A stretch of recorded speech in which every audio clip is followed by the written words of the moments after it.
Chemistry 11.2 structure of atom class number 5। हम chemistry 11 और उसका second chapter structure of atom कर रहे हैं। हमारी कोर्स बुक है एनसीईआरटी। तो हम लोग क्लास नंबर 5 शुरू करने से पहले फिर से क्लास नंबर 5 का कुछ रिवीजन करते हैं। मैं बस आपसे कुछ क्वेश्चंस पूछूंगा, ठीक है। तो आप क्लास नंबर 1 से रिवीजन करिएगा, ठीक है। आपको बताना है कि what are cathode rays. Cathode rays क्या होते हैं बताइए। तो कैथोड रेज होते हैं stream of electrons that are emitted from cathode and move towards anode. तो कैथोड से स्ट्रीम ऑफ पार्टिकल्स निकलते हैं, निगेटिवली चार्ज पार्टिकल्स जो एनोड की तरफ ट्रेवल करते हैं, और इसे हम लोग कैथोड रे पार्टिकल्स भी कहते हैं, इन पार्टिकल्स को। अगला क्वेश्चन है कि जब इलेक्ट्रिक डिस्चार्ज होता है किसी गैस का कैथोड रे ट्यूब में, तो कौन सी दो कंडीशंस बहुत इंपॉर्टेंट है। मतलब when is the electric discharge observe through gases in a cathode ray discharge tube, बताइए। तो हमारी दो कंडीशन क्या है। पहला है वेरी लो प्रेशर, प्रेशर बहुत ही कम होना चाहिए, और वेरी हाई वोल्टेजेस, वोल्टेज बहुत हाई होना चाहिए। अगला हमारे पास है what is radioactivity and what are radioactive elements. कोई एक एग्जांपल दीजिए, बताइए।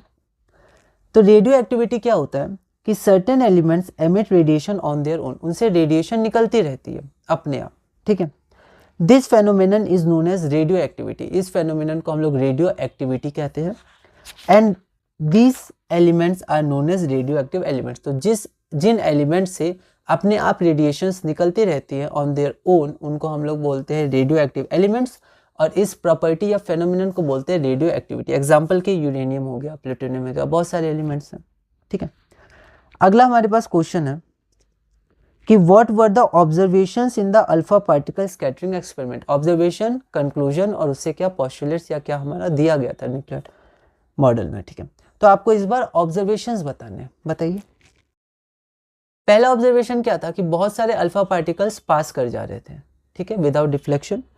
दूसरा ऑब्जर्वेशन हमारे पास क्या था कि बहुत ही कम fraction of alpha particles deflect हो रहे थे। और तीसरा था कि बहुत ही ज़्यादा कम अल्फा पार्टिकल्स हमारे क्या कर रहे थे, डिफ्लेक्टेड 180 डिग्री में बाउंस बैक कर रहे थे, 180 डिग्री पे डिफ्लेक्ट कर रहे थे, ठीक है। अब आगे हम लोग बढ़ते हैं कि on the basis of observations and conclusions what were the propositions of nuclear model of atom. तो एनसीईआरटी के अनुसार हम लोग आगे बढ़ते हैं। तो क्या क्या प्रपोजिशंस दिया था based on observations and conclusion, क्या क्या प्रपोज किया गया था। तो पहला कि जो पॉजिटिव चार्ज है वो एक डेंसली कंसंट्रेटेड होता है बहुत ही छोटे से रीजन में, जिसको हम लोग न्यूक्लियस कहते हैं। उसके बाद न्यूक्लियस सराउंड होता है इलेक्ट्रॉन से that move at high speed in circular paths called orbits. और तीसरा है कि इलेक्ट्रॉन्स और nucleus are held together by force of attraction. वैसे जो ऑर्बिट वाला है वो हम लोग नील्स बोर में भी देखेंगे, उन्होंने पोस्टुलेट दिया था, ठीक है। अगला हमारे पास है कि एटॉमिक नंबर क्या होता है, बताइए। तो एटॉमिक नंबर होता है number of protons. Neutral atom होगा तो नंबर ऑफ इलेक्ट्रॉन्स भी आप कह सकते हैं, वरना पर आप याद रखिएगा नंबर ऑफ प्रोटॉन्स, ठीक है।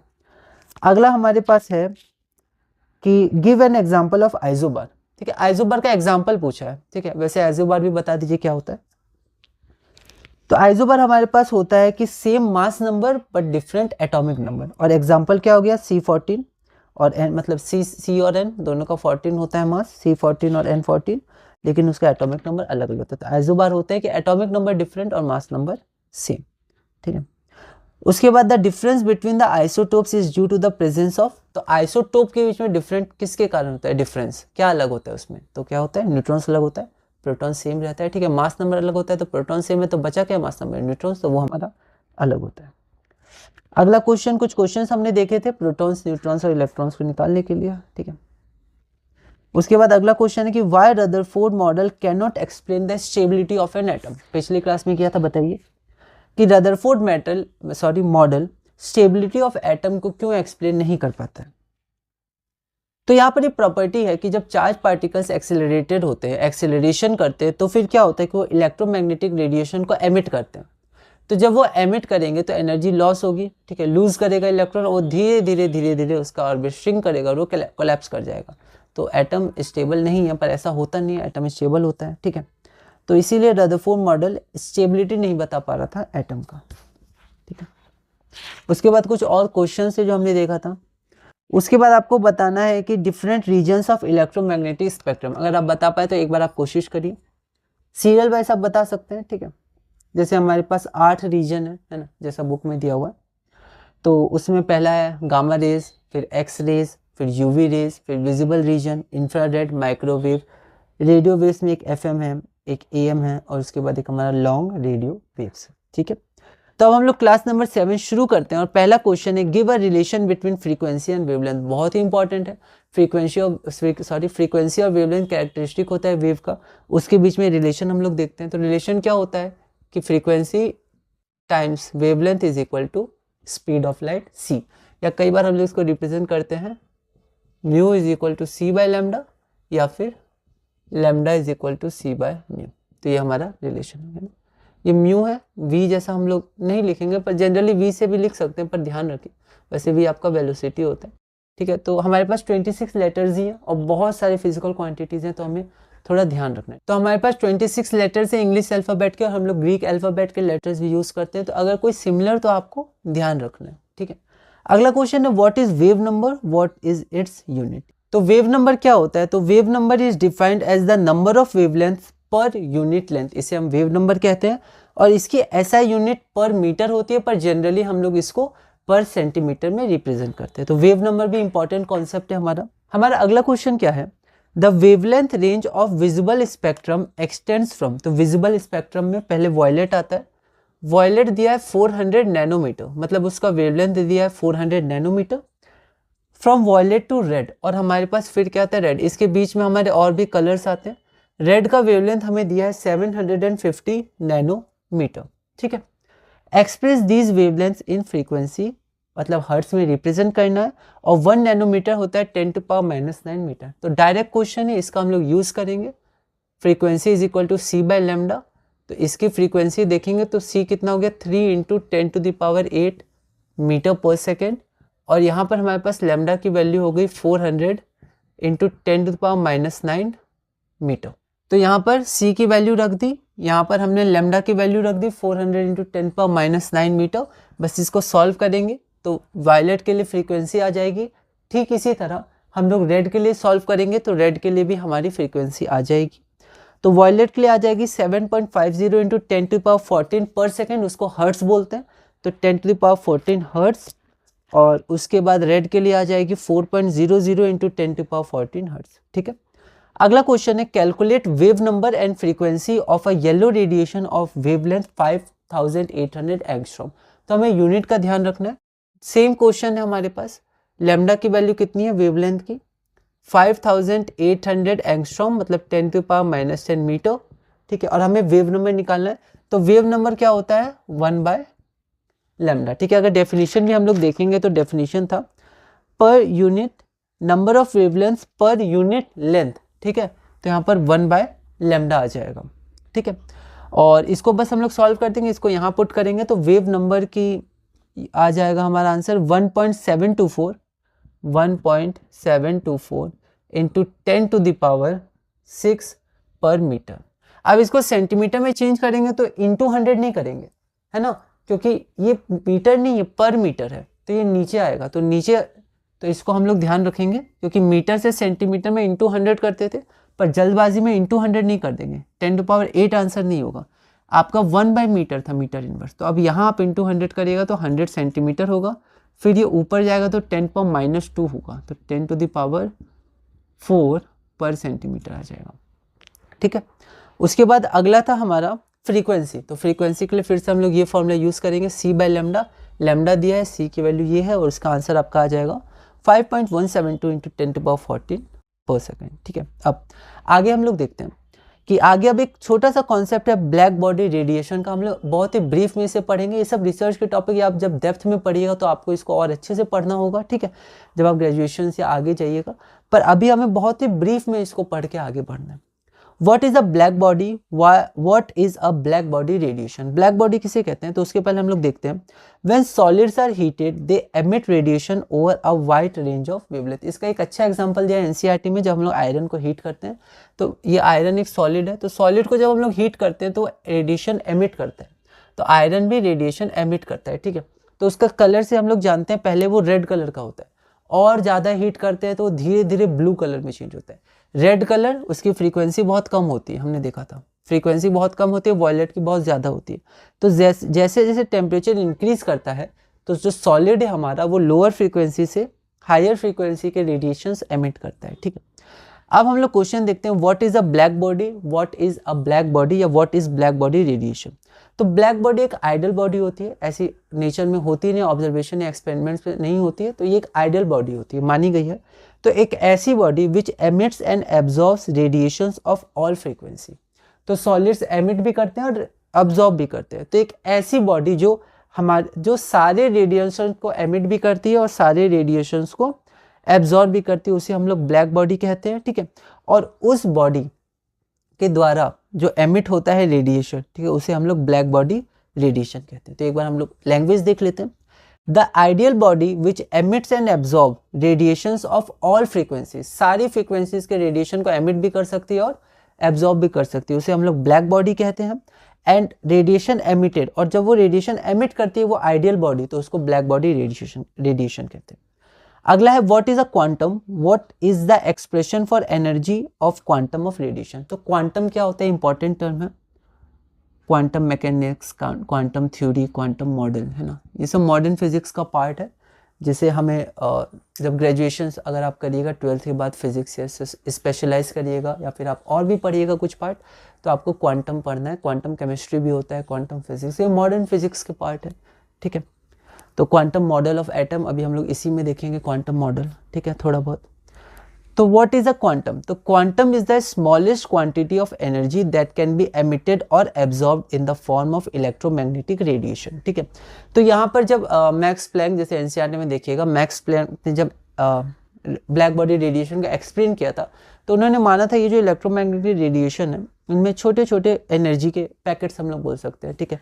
तो वो हमारे क्या, उसमें जो एक सबसे स्मॉलेस्ट यूनिट होता है या क्वांटिटी ऑफ एनर्जी होता है, उसको हम लोग क्वांटम कहते हैं, जिसको एमिट कर सकते हैं या फिर एब्जॉर्ब कर सकते हैं। तो जो रेडिएशन है वो वेव की जगह छोटे छोटे क्वांटिटीज में एमिट होते हैं और एब्जॉर्ब होते हैं, आप पैकेट्स बोल सकते हैं उसको, ठीक है।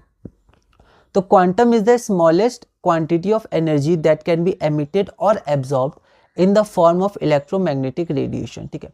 The energy of a quantum of radiation, अब एनर्जी क्या होता है तो ध्यान रखना, जैसे ये बहुत ही इंपॉर्टेंट हमारे पास इक्वेशन था, वैसे एक बहुत ही इंपॉर्टेंट इक्वेशन हमारे पास है जो कि है energy of a quantum of radiation. तो वह एनर्जी हमारे पास क्या होता है, क्वांटम का बहुत इंपॉर्टेंट रिलेशन है एच म्यू, या एच और म्यू की जगह हम लोग सी बाय लैम्डा, तो एस सी बाय लैम्डा, ठीक है। बहुत सारे क्वेश्चंस में ये यूज आएगा, उसके बाद फोटो इलेक्ट्रिक इफेक्ट जब हम लोग पढ़ेंगे उसमें भी एक क्वेश्चन में यूज आएगा, ठीक है। तो quantum is the smallest quantity of energy that can be emitted और absorbed in the form of electromagnetic radiation. Electromagnetic radiation, the energy E of a quantum of radiation is equal to H mu या फिर H C by lambda, ठीक है, where H is equal to Planck's constant, ठीक है। और यहाँ पर उसकी वैल्यू भी आप ध्यान रख सकते हैं, 6.626 इंटू 10⁻⁻34 जूल सेकेंड, कई बार दी रहती है या कई बार, क्योंकि ये कांस्टेंट तो हम ध्यान भी रख सकते हैं, ठीक है। अच्छा एक बात और कि जो हमारे सिंगुलर प्लूरल होते हैं, जैसे बुक का बुक्स, तो जनरली एस लगाते हैं, ई एस लगाते हैं, या वाई को हटा के आई एस लगाते हैं, ऐसे कुछ जनरल रूल्स होते हैं। लेकिन जब हम लोग कुछ स्पेसिफिक टर्म्स पढ़ते हैं, ठीक है, तो उनके जो प्लूरल और सिंगुलर होता है वो इररेगुलर होता है, ठीक है। जैसे क्वांटम, क्वांटम सिंगुलर है, उसका प्लूरल क्वांटा होता है, ठीक है। स्पेक्ट्रम, स्पेक्ट्रा, तो ऐसे करके कुछ कुछ चीज़ें आप ध्यान रख सकते हैं, ठीक है। ये कई बार कन्फ्यूजन हो जाती है, फेनोमेनन, फेनोमेना, है ना, ये सब भी सिंगुलर प्लूरल से रिलेटेड है, तो ये सब आप ध्यान रख सकते हैं। कुछ कुछ बातें आप इंग्लिश में ज़रूर पढ़ सकते हैं, इंग्लिश आप स्ट्रॉन्ग करिएगा, अपनी रीडिंग करिए, साइंस में, ठीक, मैथ्स में भी आप रीडिंग करिए, ठीक है। सारे सब्जेक्ट्स में आप रीडिंग करिएगा तो नॉलेज आपकी बढ़ेगी, और धीरे धीरे रिवीजन करिएगा, है ना। सिर्फ आपको नॉलेज लेनी भी है, साथ में प्रीवियस नॉलेज को स्ट्रेंथन भी करना है, रिवाइज भी करते रहना है। तो क्लास नंबर 5 हमारी पूरी हुई, क्लास नंबर 6 देखेंगे, उसमें भी पहले मैं आपसे कुछ क्वेश्चंस पूछूंगा क्लास नंबर 1 से। तो अब हम लोग पीडीएफ में कुछ देख लेते हैं, उसके बाद हम लोग अगली वीडियो में क्लास नंबर 7 से कंटिन्यू करेंगे और धीरे धीरे chemistry class 11 chapter 2 structure of atom में आगे बढ़ेंगे।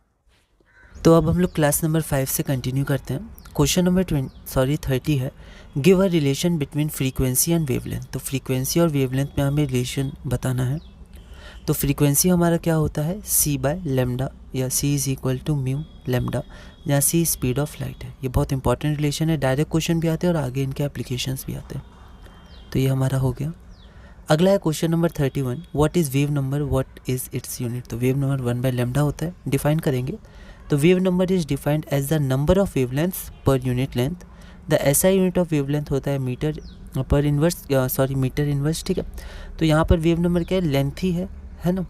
तो यहाँ पर मीटर आपका एसआई यूनिट है लेंथ का, एसआई यूनिट, तो मीटर इन्वर्स है। वैसे जो कॉमनली यूज यूनिट होता है वो हमारा सेंटीमीटर इन्वर्स होता है। अगला हमारा क्वेश्चन है the wavelength range of the visible spectrum extends from violet से रेड।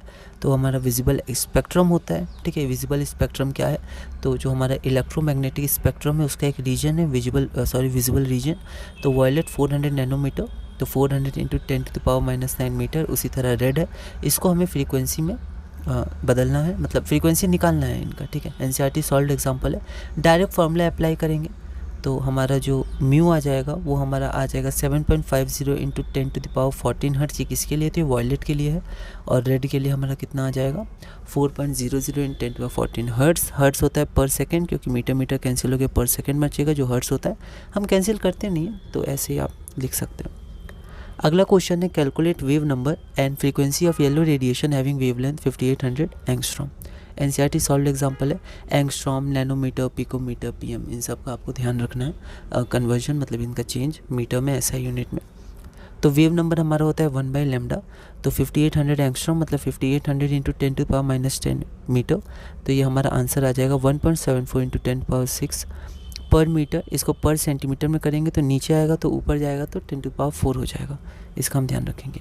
फ्रीक्वेंसी वही फार्मूला यूज़ करेंगे, तो 5.172 इंटू 10⁻14 पर सेकेंड या फिर हर्ट्ज।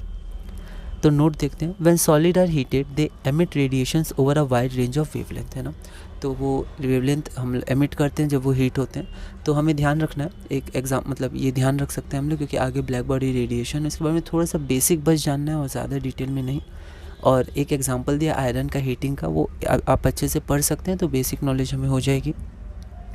तो यहाँ पर हम लोग आगे बढ़ते हैं। What is a black body and what is black body radiation. तो the ideal body which emits and absorbs radiation of all frequencies, ठीक है। सारी फ्रीक्वेंसी के रेडिएशन को एमिट भी करता है और एब्जॉर्ब करता है, एक आइडियल बॉडी है, ठीक है। Is called a black body and the radiation emitted by such a body is known as black body radiation. अगला क्वेश्चन है what is a quantum, what is the expression for the energy of quantum of radiation. तो quantum is the smallest unit of energy that can be emitted और absorbed in the form of electromagnetic radiation. और उसकी जो energy होती है एक quantum की, वो होती है E is equal to H mu या hc/λ। तो यहाँ पर सिंगुलर प्लूरल होता है, थोड़ा अलग इनके रूल्स होते हैं। जैसे क्वांटम सिंगुलर हो गया और क्वांटा प्लूरल है। h हमारा प्लैंक कांस्टेंट है, ठीक है। और इसकी वैल्यू 6.626 इंटू 10⁻34 जूल पर सेकेंड है। अगली वीडियो से हम लोग क्लास नंबर 6 शुरू करेंगे। उसमें हम लोग सिर्फ फोटो इलेक्ट्रिक इफेक्ट के बारे में थोड़ा डिस्कस करेंगे। आप एनसीईआरटी रीडिंग करिएगा, सारे एनसीईआरटी नोट्स मैंने लिए हैं और उसकी रीडिंग आप ज़रूर कीजिएगा, ठीक है। और हम लोग अगली क्लास में फोटो इलेक्ट्रिक इफेक्ट के बारे में थोड़ा ब्रीफ में जानेंगे क्या है, कुछ क्वेश्चन देखेंगे, ठीक है। और इसी तरह हम लोग कंटिन्यू करेंगे। तो इस वीडियो में हमने क्वेश्चन नंबर 35 तक कंप्लीट किया। अगली वीडियो में हम लोग क्वेश्चन नंबर 36 से कंटिन्यू करेंगे और धीरे धीरे अपनी chemistry class 11 chapter 2 structure of atom में आगे बढ़ेंगे।